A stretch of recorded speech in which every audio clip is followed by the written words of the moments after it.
Yan, continue na natin sa chapter 32. Jacob prepares to meet Esau. Verse 1 to 3, sabi dito, Jacob also went on his way, and the angels of God met him. When Jacob saw them, he said, "This is the camp of God." So he named that place Mahanaim. Jacob sent messenger ahead of him to his brother Esau in the land of Seir, the country of Edom. Thank you po. God bless po. Book of Genesis chapter 32 verse 4 to 6. Tinuruan niya sila kung ano ang sasabihin nila kay Esau. Sinabi ni Jacob, sabihin niyo kay Esau na matagal akong nanirahan kay Laban at hindi pa ako nakakauwi hanggang ngayon. At sabihin niyo sa kanya na may baka ako, asno, tupa, kambing at mga alipin lalaki at babae. Sabihin niyo sa kanya, inuutusan ko kayo na para hiningin sa kanya ang maging mabuti na sana ang pakitungan niya sa akin. Pagbalik ng mga inutusan ni Jacob, sinabi nila, napuntahan na po namin si Esau at papunta na po siya rito. Salubungin kayo na may kasama siyang 400 lalaki. Amen. Ang Genesis chapter 32 verse 7 to 8. Natakot si Jacob at lubhang nabahala, kaya't pinagdalawa niyang pangkat ang kanyang mga tauhan pati mga hayop, upang kung salakayin sila ni Esau, ang isang pangkat ay makakatakas. Muli, good morning. Tayo magbahagi ng ating devotion sa Genesis chapter 32 verses 9 to 10. Sabi dito, at nanalangin si Jacob, Diyos ni Abraham at ni Isaac, tulungan po ninyo ako. Sinabi po ninyo ako'y bumalik sa aming lupain at mga kamag-anak, at hindi ninyo ako pababayaan. Hindi po ako karapat-dapat sa lahat ng kagandahang loob ninyo sa akin. Nang tumawid po ako sa Jordan, wala akong dala, kundi tungkod.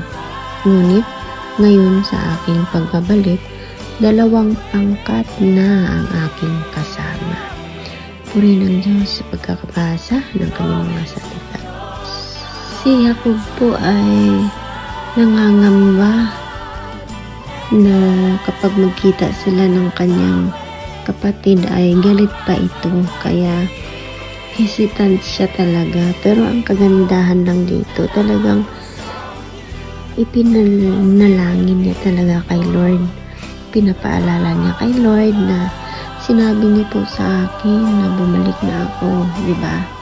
So, pinapaalala niya sa Panginoon na, Lord, tulungan niyo po ako, di ba? Ganito. Di ba ganun tayo din? Manalangin, di ba, Lord? Pangako niyo po ito sa akin.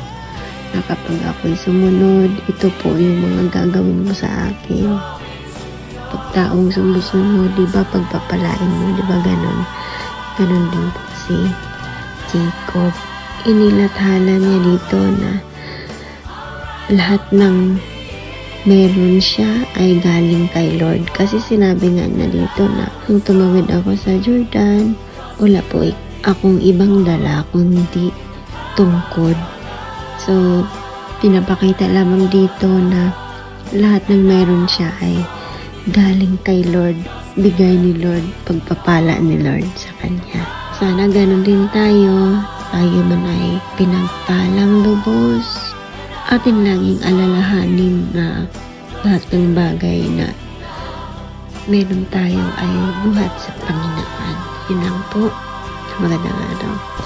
Magandang gabi sa ating lahat. Ang aking babasahin ay mula sa libro ni Genesis chapter 32 verses 11 to 13. Iligtas ninyo ako sa kamay ng aking kapatid na si Esau.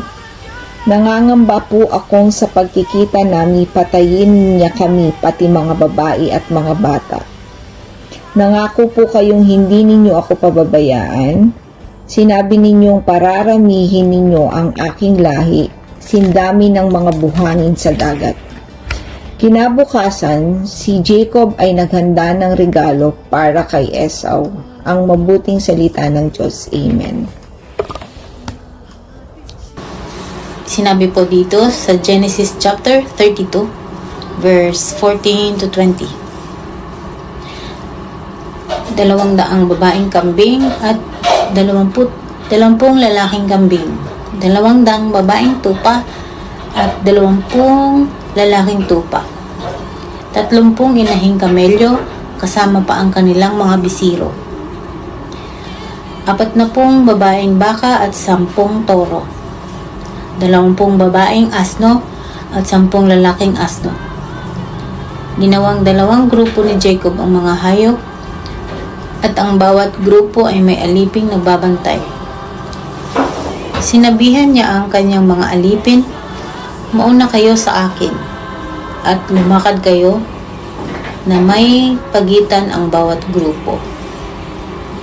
Sinabihan niya ang mga aliping nagbabantay sa naunang grupo, "Kung makasalubong niyo si Esau at magtanong siya kung kanino kayong alipin at kung saan kayo pupunta at kung kanino ang mga hayop na dala niyo, sagutin niyo siya sa akin ang mga hayop na ito at regalo ko ito sa kanya.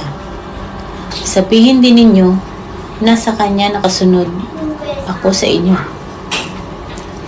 Ganon din ang sinabi niya sa ikalawa at sa ikatlo at sa lahat ng aliping kasabay ng mga hayop. At pinaalalahanan niya ang mga ito na huwag kalimutang sabihin kay Esau na nakasunod siya sa hulihan, sapagkat sinabi ni Jacob sa kanya sarili, "Aalukin ko si Esau ng mga regalong ito na pinauna ko. At kung magkikita kami, baka sakaling patawarin niya ako." Ang mabuting salita ng Diyos.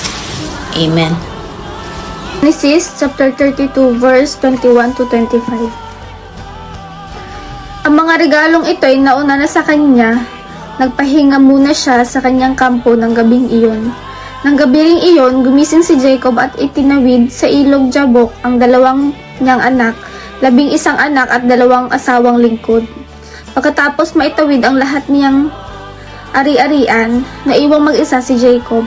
Doon nakipagbuno sa kanyang isang lalaki hanggang sa magbukang liwayway. Nang maramdaman ng lalaki na hindi niya madadaig si Jacob, hinampas niya ito sa balakang at ang buto niya'y nalinsad. Amen. Hello, isang pagpalang araw po ulit sa ating lahat. Narito po ang aking daily devotion. Sa Book of Genesis chapter 32 na po kami. So, narito po yung sa akin. Ang verse po na punta sa akin is verse 26 to 32. Basahin po natin. Sinabi ng lalaki, "Itiwan mo na ako at magbubukang liwayway na. Hindi kita bibitawan hanggat hindi mo ako binabasbasan," wika ni Jacob. Tinanong ng lalaki kung sino siya at sinabi niyang siya ay si Jacob. "Nakipagbuno ka sa Diyos at sa mga tao at ikaw ay nagtagumpay. Ano namang pangalan ninyo?" tanong ni Jacob. "Bakit gusto mo pang malaman?" sagot naman ng lalaki. At binasbasan niya si Jacob. Sinabi ni Jacob, "Nakita ko ang mukha ng Diyos. Gayon may buhay pa rin ako." At tinawag niyang Pinel ang lugar na iyon. Sumikat na ang araw nang umalis siya roon at papilay-pilay na lumalakad. Iyon ang dahilan kung bakit hanggang ngayon hindi kinakain ng mga Israelyeta ang bibig ng pigi ng hayop, sapagkat iyon ang bahaging napilay kay Jacob. Wow, napakagandang verse, no? Nakipagbuno si Jacob sa Pinel, no? Nakakatuwa. Kasi alam mo yun, lahat ng mga ginagawa nila is humihingi sila ng basbas sa Panginoon, no? ito kasi yung story ni Esau. Nababalik na kasi si Jacob sa kanilang place. So, magtutuos na sila ni Esau dito sa Genesis chapter 32. Ayun, namanda si Jacob sa salubungin si Esau yun. Na parang naghanda si Esau ng mga hayop na parang offer niya kay Esau. Naghanda si Jacob. Parang peace offering niya, no? Para matuloy yung ibinigay na kasunduan sila kan ng Panginoon, yung magpaparami siya ng lahi, no? Lahi hindi mabibilang, na parang mga buhangin sa dagat, ayun. So, dahil sinasamahan ng Panginoon ang si Jacob, no? So, parang umaayon lahat. Parang smoothie lang yung lakad nila, pag-uwi nila kung saan dapat sila umuwi. So, yun. May mga trials man is dahil nasa panig sila ng Panginoon, nagiging okay ang lahat. So, ngayon din, nakikita ko rin ngayon, no, na sa situation natin ngayon, may mga pinagdadaanan tayo, no. May mga time talaga na hindi na natin alam yung solution, no, kundi ipaubaya talaga sa Panginoon. Naalala ko yung sinabi ng pastor namin na yung parang nasa dead end ka na, no, na parang hayaan mo yung pagkakataon or hayaan mo yung Diyos ang gumawa para paano ka maka-escape sa dead end na talaga na problem o trial na nangyayari sa akin. Never kong nakalimutan yung mga sinasabi sa akin ng pastor at saka ni pastora namin, yung mentor ko na si Pastor John at saka si Pastor Mai. So yun, napakabuti, napakamaganda na meron tayong pastor na nag-lead sa atin. Ayun lang. Amen po. Thank you sa lahat.